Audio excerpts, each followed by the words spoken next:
To know that we know what we know, and to know that we do not know what we do not know, that is true knowledge.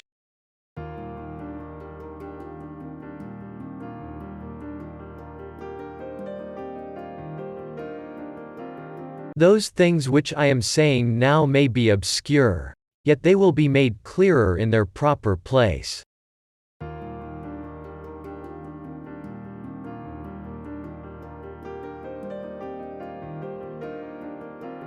In so many and such important ways, then, do the planets bear witness to the Earth's mobility.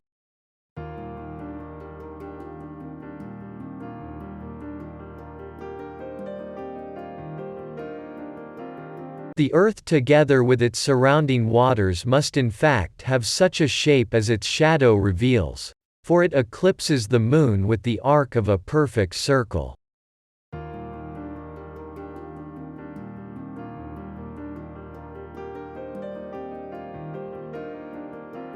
At rest, however, in the middle of everything is the Sun.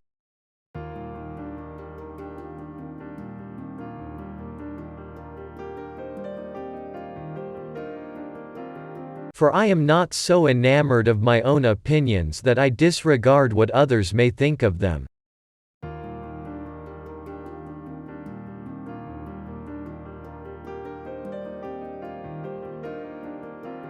More stars in the north are seen not to set, while in the south certain stars are no longer seen to rise.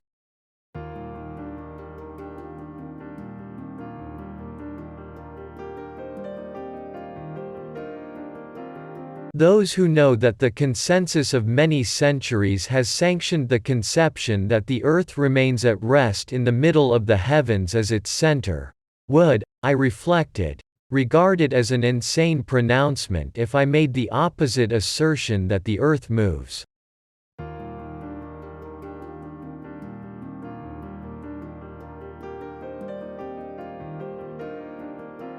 Therefore, in the course of the work I have followed this plan.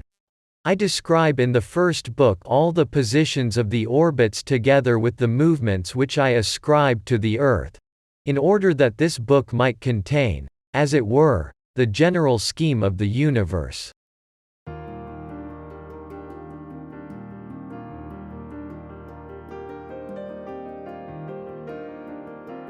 The Earth also is spherical, since it presses upon its center from every direction.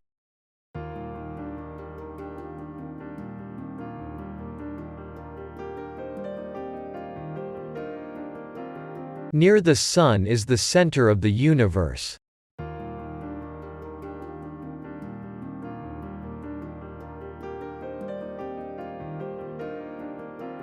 I can easily conceive, Most Holy Father, that as soon as some people learn that in this book which I have written concerning the revolutions of the heavenly bodies, I ascribe certain motions to the Earth, they will cry out at once that I and my theory should be rejected.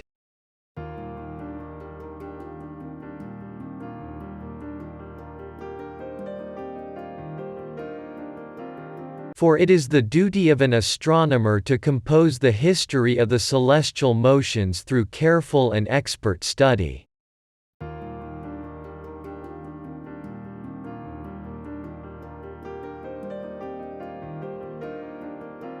Therefore I would not have it unknown to your holiness, that the only thing which induced me to look for another way of reckoning the movements of the heavenly bodies was that I knew that mathematicians by no means agree in their investigation thereof.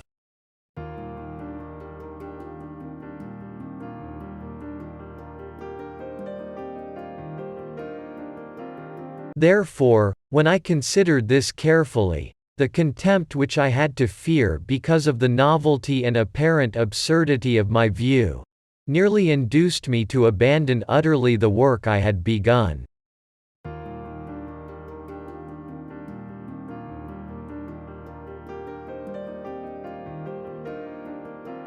I shall now recall to mind that the motion of the heavenly bodies is circular, since the motion appropriate to a sphere is rotation in a circle.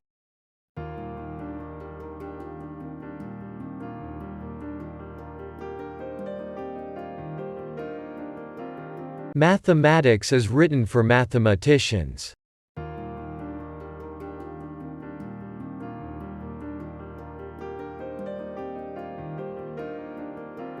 I am aware that a philosopher's ideas are not subject to the judgment of ordinary persons, because it is his endeavor to seek the truth in all things, to the extent permitted to human reason by God.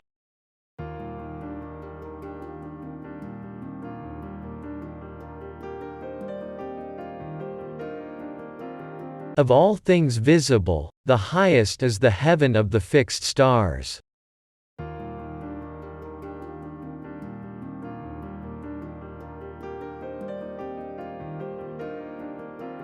Finally we shall place the Sun himself at the center of the universe.